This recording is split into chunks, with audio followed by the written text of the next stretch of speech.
In today's show, I'm here live on YouTube to answer whatever questions you've got. Michael Bolton. Thanks, Josh. It's Michael Bolton here, and it's time for another episode of the Locked On Fantasy Basketball Podcast. Let's get to it. Let's get to it, indeed. You are Locked On Fantasy Basketball, your daily fantasy basketball podcast, part of the Locked On Podcast Network.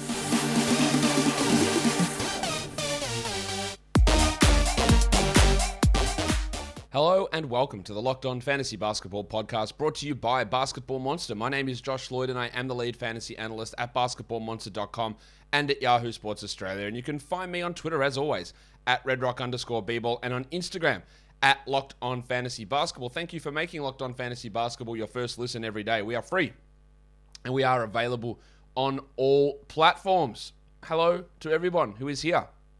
We are going to do a mailbag. I'm going to be here for 30 minutes answering whatever questions you guys might have. So, let's get it on, Gilly.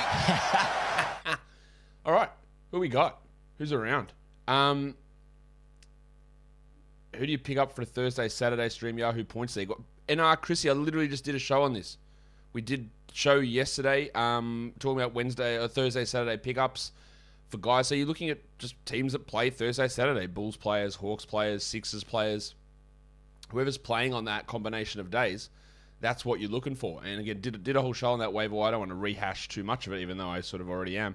But you can go and take a look at the guys that play those days. So we're looking at Philadelphia, Brooklyn, Cleveland, Utah, Chicago, Atlanta. There you go. Players from those teams. So there's lots of different options available there. Orestes Kuzunis says, Markel Fultz been playing great. Could he be top 60 area next year if he starts? Well, there's the question, isn't it? Is he going to start? There are three guards. Anthony, Suggs, Fultz. I don't know who's going to start. Top 60 high, he's never been that area before. He's had iffy shooting, iffy three-point volume. He's been really, really solid. But I wouldn't get that ahead of ourselves. Like, he's been good. But let me just bring up his numbers to see what he's done. I think top 60 is getting I'll tell you now, there's no way I'd take him in the top 60. I wouldn't want to trust him getting to that level. For example, if the numbers that he's doing at the moment, and if we project him out, if he was playing 30 minutes a night, he'd sort of be sitting around the top 110, top 100 number. It's nowhere near top 60. He's averaging per 36, 20 points, 5 rebounds, 9 assists, 2.2 steals. There's some good numbers, 46, 81. There's some, actually, you know what, those numbers would put him top 100. But he is, I think the steals are probably a little higher, and those assists are nowhere really near what he's done career-wise. Maybe, no, he won't be top 60.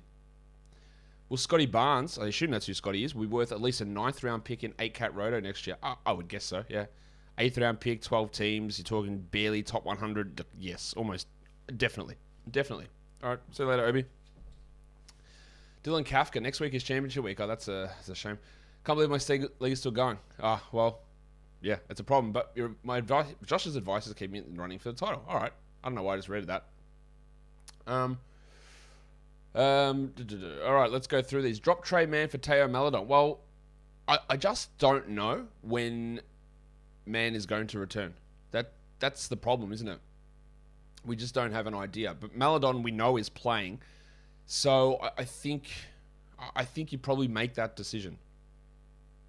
Is Gallinari a hold for next week? Finals next week. Diego, I feel sorry for you. I expect that he plays, and John Collins doesn't, so Gallinari will have value if you're able to get through this week.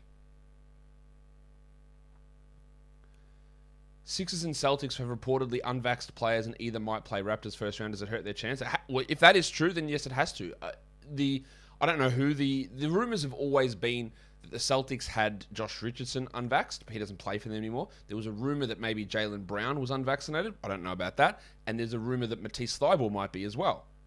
So obviously, if Thybulle and Brown aren't able to play, then it is a huge thing in those playoff series. But we just honestly just don't know. It could be anybody. Do I think Anthony Davis is playing Friday and Sunday? Well, it looks like he's playing Friday, so I would assume he's playing both unless anything else happens.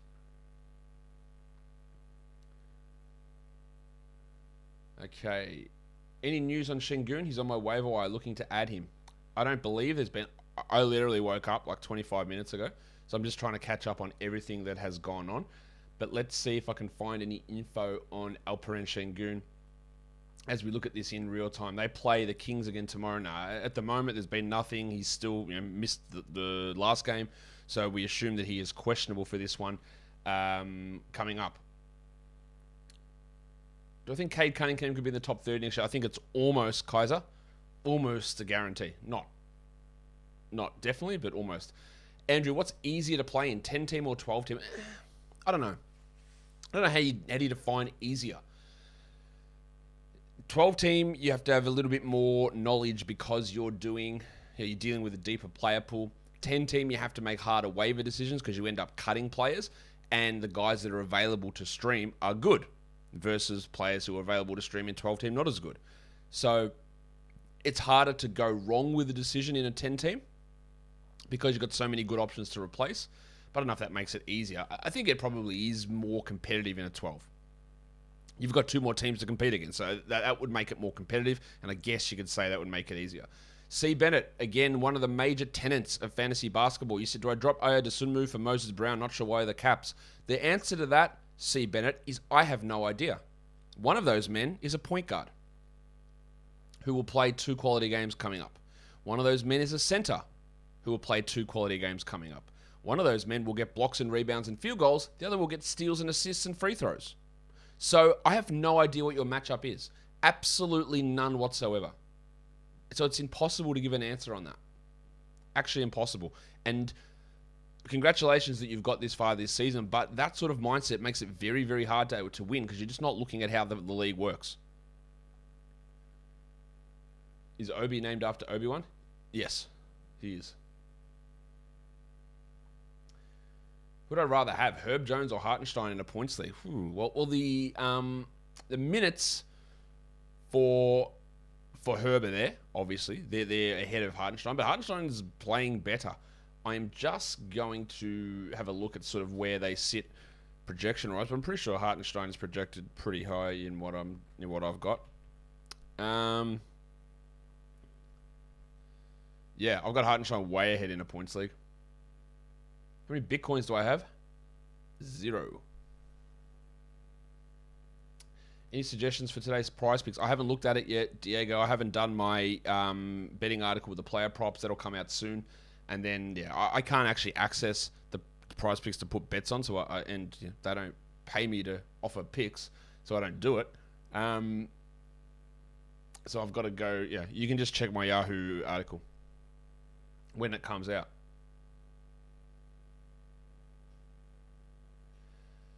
Some people say that this Suns team is one of the best or most dominant regular seasons of all time. Would you agree?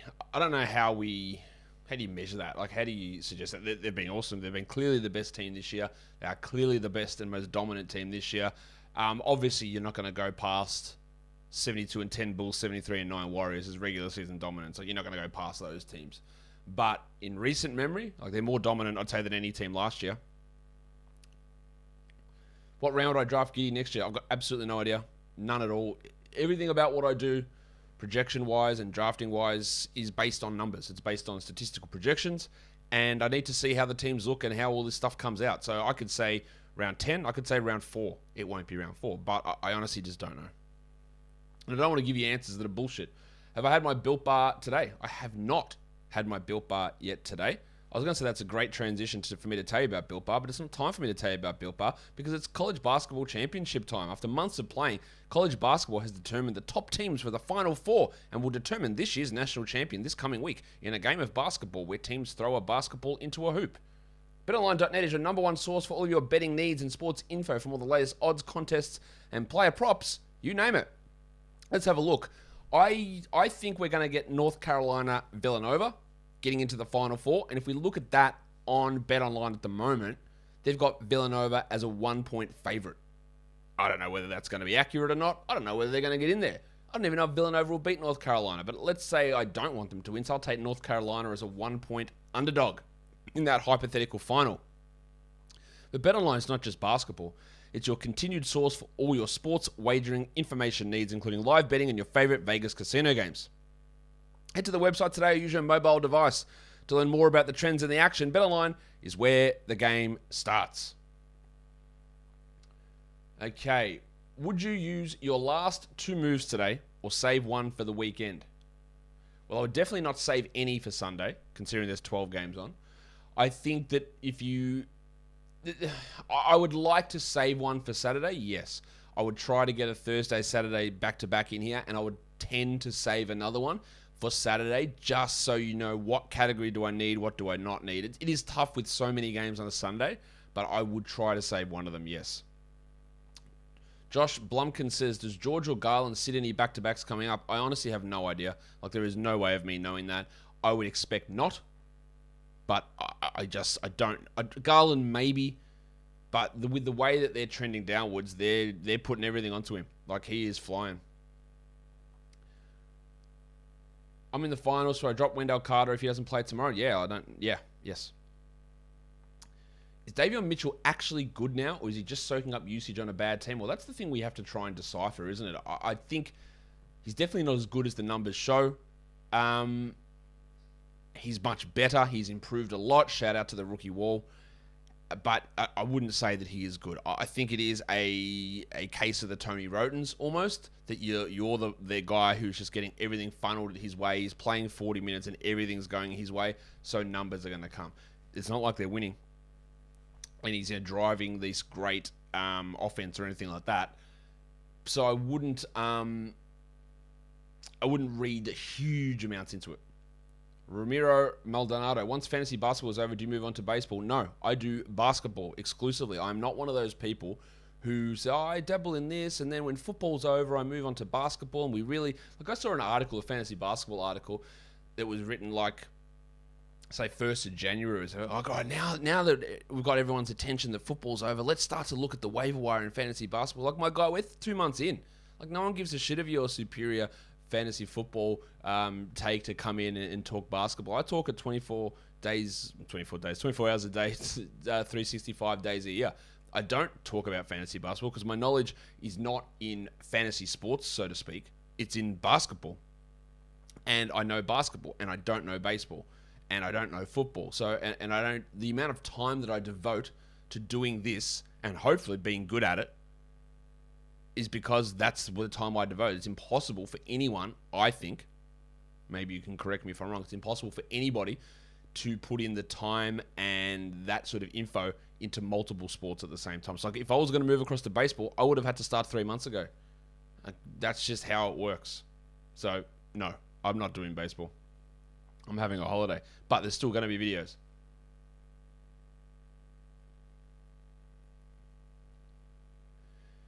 King Wizard said, you said you don't like turnovers and field goals made, free throws made compared to field goal percentage, free throw percentage. Yes, but if you can make the perfect fantasy league, I don't look. That's something I will do in the off season. A video like that.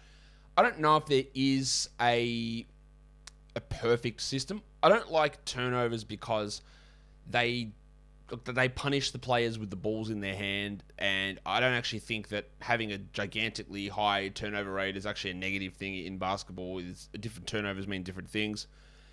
And just the negativity of the category, I don't think it's a thing that's useful. Free throws made and field goals made, yes, they're absolutely stupid and they should never be used. If I could make the perfect league, I don't know. It's not far off from where we are, but I don't have the perfect answer for it. That's why I haven't been banging the drum like this is the perfect answer. Because if I had, I would have. Why don't I do game day reviews on the weekend? Because I have a life. Because I have stuff I have to do. I have sporting commitments, family commitments, dinner commitments. I also can't work 15 hours a day, 7 days a week for 6 months, or I will literally die. So I need a couple of days off. That's why I don't do them. I do still write up comments on those weekend games on Basketball Monster, but me recording a show that goes for 40 minutes, it's not 40 minutes of work. It's 4 hours of work. And I can't do that 7 days a week for 6 months. It's impossible. What do I do in the off season? I'm going to France. That's the thing I'm doing this off season. I will, I coach local football. I do that. I sleep in. I relax. But I also start to, after a month or so off, I start to dig back into doing NBA draft prep. So once that's at the end of June is the NBA draft. So once we sort of tick into June, I'm doing a bunch of NBA draft prep and catching up on the college basketball that I didn't watch and paying attention to those prospects and how they're going to move across into fantasy and that sort of stuff. And then we do the draft, then we do free agency, then we do summer league, then we do preseason previews, and then we're off. That's it. It's really just April, May, and a little bit of June that I get off.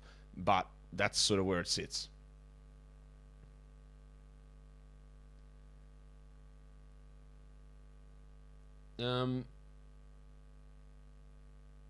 Did I make a new channel for shoeboxing videos? No, not yet. It is coming. I know it's coming. My partner's got to set it up. Have we settled on the proper pronunciation of Michelin? Yeah, it's Michelin.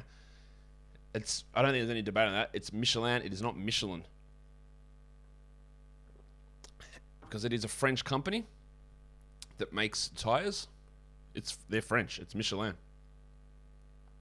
Settled. Westbrook has some bad turnovers. That is correct, Gerard. He does. Not all of them are terrible, though. But he also has him having 4 turnovers a game, whatever. I don't know what the number is off the top of my head, versus Austin Reeves having 1. There is a reason behind that. And if you put the ball in Austin Reeves' hands as much as Westbrook has and asked him to run the offense, you would see his turnovers rise. They might not go to 4, but they might go to 3. Because it's very situation dependent. And the reason that a lot of these players have very low turnovers is because they're not good enough to actually have the opportunity to turn the ball over. And that's why I don't like it as a category. DeAaron Fox is unofficially out for the season. Yes, I'm aware of that. Gabe, thank you.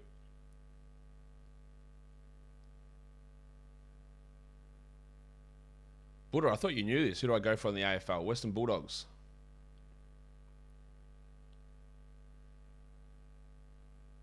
Will the season reviews for each team return? Yeah, we did it last year, Devo, and that's what I am planning. Once this regular season is done, I'm going to be recording a bunch of season review shows and have them preloaded, ready to release while I'm away. So there'll still be shows while I'm away.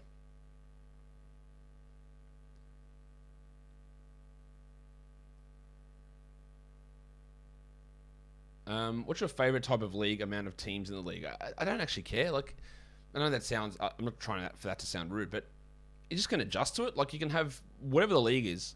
There can be fun in any of it, whether it's 12, 14, 16, 20. Like, I was most engaged in my 30-team league this year and my 12-team league, which was run as an auction league. Like, but they're very different. I don't think there's a perfect situation. I think if you go to 8, that's way too small, all right? 10 is probably too small, but anything from 12 upwards, no problems. There are certain things that I think are terrible in leagues. 2 centers, limits on centers, not having restrictions on the moves you can make during the week, going to this point of the season. There's things that are bad, but I don't think there's a perfect setting necessarily. Should ESPN have given Eubanks center position by now? Yes, Kurt. ESPN should have given Drew Eubanks the center position eligibility 3 years ago. Can anyone tell me when he's ever not played center? Their position eligibility and player availability is ridiculous. How is my children's footy team? I don't know if they like to be called children's. They're like year 9, 10, 14, 15-year-old kids, 16, some of them. We play this week, first game on Sunday. We've been training for 3 months. We're ready to go. Christian Wood and Michael Porter Jr. are not coming back. Yes. Did someone ask a question about those guys? Because they're obviously not coming back. Derek Favors officially ruled out for the season. That's cool. We knew that one already. But now I do have to tell you about Built Bar. I'm fanging for my next Built Bar because I'm going to go downstairs straight after this and go and grab one. Built Bar is the best tasting protein bar ever. I'm sure you're well aware of that. Because it tastes just like a candy bar. It's low in fat though, low in sugar, low in calories, low in carbs, and high in protein. It's such a great combination. It is you go to work out, you go for a walk, you go for a run, you lift some weights, whatever, and you need that protein to help your muscles regenerate. Built Bar's going to give it to you. They've also got their puffs too, which I've been having some of. The protein-infused marshmallow, the lemon dip cheesecake's what I've got here. They taste amazing. So why don't you go to Built.com, use the promo code LOCKED15 and get yourself 15% off your order of Built Bars. Built Bar is built different. All right, let's get to a couple more questions here. Bogdan is back. He hasn't gone anywhere. He's literally hasn't gone anywhere. Why is LaMarcus not playing over Claxton and Johnson? I don't know. I'm not Steve Nash. I don't know. He can't move very well. I'm going to think his hip's not right, really. His defensive movement's pretty poor. And with full-time Kyrie and KD, they probably need more defensively than offensively. So I'm going to guess that's the reason, but I don't know. Do I even play daily fantasy basketball? I don't play it every day. Played yesterday on Draft Stars and we won. So yeah. But I don't play every day, no. Why is Robert Covington rostered so high on Yahoo? It's a good question. Let's have a look and see why. I don't know what his actual number is. So I'm going to have a look at that. And I'm going to give you an answer. Robert Covington's rostered, 77%? I guess it's because he's the 91st ranked player overall this season. I guess that's why. People like top 100 players. Gotta love the Rockets starting Usman Gruber just to play Fernando twice the minutes. I don't think that's actually what happened. Didn't they play like 24 minutes each? Joseph Solis, do you think it's more likely that Curry is having a down year, considering his level of play last season at the start of this season, or that he's regressing? At this age, I don't think you can. At this age, I don't think you can discount it. All right, that he is regressing a little bit. He was great to start the year. He's had some hot moments, but this has been 3 to 4 months of prolonged dipping in his production that you have to have some worry about, I think. So I don't want to say that he's regressing, but it does feel that way.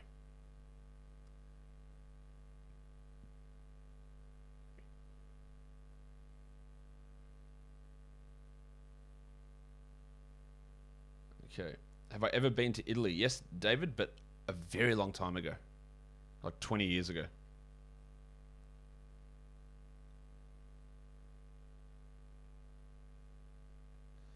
Oh, so you do have knowledge about the sport. What? What do you mean? Do I have knowledge about playing daily fantasy basketball? Like, yes. What do you think this channel is?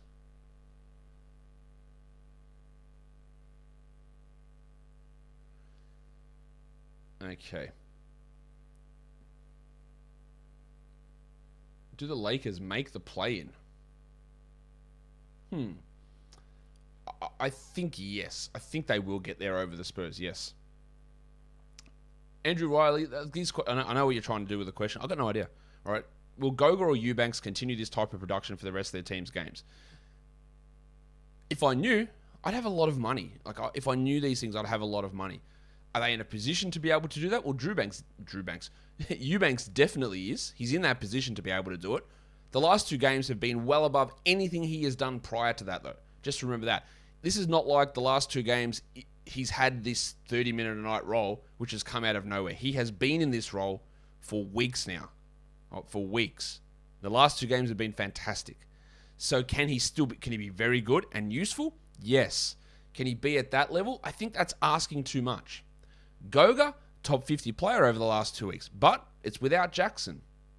I'm not sure whether Jackson comes back. That's probably going to be one of the bigger determining factors. He hasn't had as many pop-off games as what Eubanks has had, Goga, but the role is what's important. So I would put, for Eubanks, there's a good chance. For Goga, there's a good chance, but you can't be confident with these things at all. No way I can be confident with that. Mr. B. Cardinal, do I think Australia can make the World Cup? I haven't actually been following our World Cup qualifiers. I know we shit the bed the other night against Japan. It's not looking good for us at the moment. I'll put it that way. Damian Jones must roster. Yeah, I would think so, but that's really going to depend on what you need, isn't it? It's very hard to label someone a must roster. And people keep asking, hey, where's your must roster segment in the waiver wire show? And there's a deliberate reason why I haven't got that anymore. It's because it's bullshit at this point. It's very hard for me to come out and say, these guys are all available in over 50% of leagues, but you absolutely must have them. But that's just not the case. It's all about schedule. It's all about the categories that you need at this point in the season. And me coming out and blindly telling you, hey, you've got to have Damian Jones when it makes no sense for your team whatsoever. It's harmful versus telling you how to think about it and the way to assess whether it makes sense in your team. So if you do need field goals and blocks and rebounds, and he's the guy. He will have some good scoring nights, but he can hurt you massively in free throws, and he won't get assists or steals or threes. And if that's what you need, then what is the point of adding him? The point is nothing. It's useless. And I think that's how you got to be approaching it.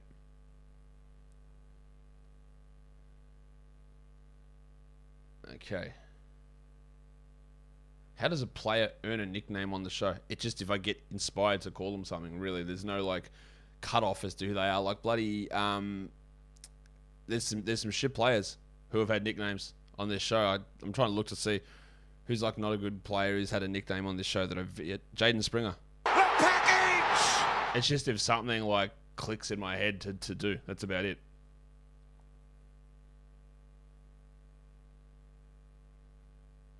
Andrew Bogut said in a recent podcast, well, you know what? I'm pretty much just going to stop you right there. That bloke's a nutter, and, yeah, the shit that he says is ridiculous. So I'm not even going to read the rest of that question because I just know that if it's coming from Andrew Bogut, it's bullshit. Have I taken down a GPP on Draft Stars? I have taken down one, I believe, and I've had... I don't know. I don't play that often on it. I play once a week, maybe twice a week. I've had one of them. I've won one, and I've had maybe 3 or 4 top 3 finishes. My focus isn't, on DFS. It's on season-long fantasy. But I don't know why. Are you trying to test my bona fides, Javil? How many games do I watch a night, or do I just scan through? It's impossible to watch every game. It's just impossible. I don't think I watch many full games a night. Again, it's impossible to watch that many of them. I'll watch one game, then at halftime I'll switch to something else, and I'll switch back. It's basically just switching through during the game to get a spread of what's happening, and also paying attention to other games through other media, through reporters who are at the game who are tweeting things that are going on there, and taking crowdsourced information on the bits that I'm not watching at that specific time.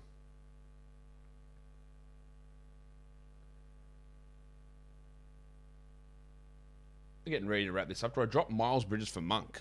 1 game versus 3. Surely you have somebody worse than Miles Bridges, but this is a good way of approaching it. Also, what I would suggest is for Monk, will you play him 3 games? They have 2 quality games coming up, Thursday and Saturday. But will he play? Will Malik Monk play in your active roster all 3 times? If he does, then yeah, he probably is going to be more worthwhile than what Miles Bridges is. But you must have somebody worse, surely. Is Mobley rooted? Don't know. Like, it's... No. Let's say it that way. I do think that he is going to... he's going to be back. Probably next week. Are we going to get best bets for tonight? Yes. I just haven't written it yet. It's 7:30 a.m. And as soon as this show is finished, I'm going to go write that, and it's going to come out. And you get the link to it in the pre-game show, which will come out later today. Jalen Smith a drop in a 12-team points league? It probably is. He probably is, yeah. He's struggling at the moment. Matthew DeGarty. I need rebounds and blocks to win my finals. Lyles or Damian Jones? Well, Lyles doesn't really block shots, so it has to be Damian Jones there. I think that, yeah. See, Lyles in general is a probably better overall scorer, 3-point shooter for sure. But if you need rebounds and blocks, then Jones kills him. Is Bogdan Bogdanovic an ad for ESPN Points League today? He's playing, isn't he? That's what I keep hearing. I haven't actually seen... Hang on. He's listed as questionable. He's not even guaranteed to play. He was listed as questionable last game. Oh, no, hang on. Sorry, my bad. Bojan is in. Bogdan is questionable. I got my names confused. So Bojan is in. Yeah, like, absolutely. It's a low volume games day. Going at him.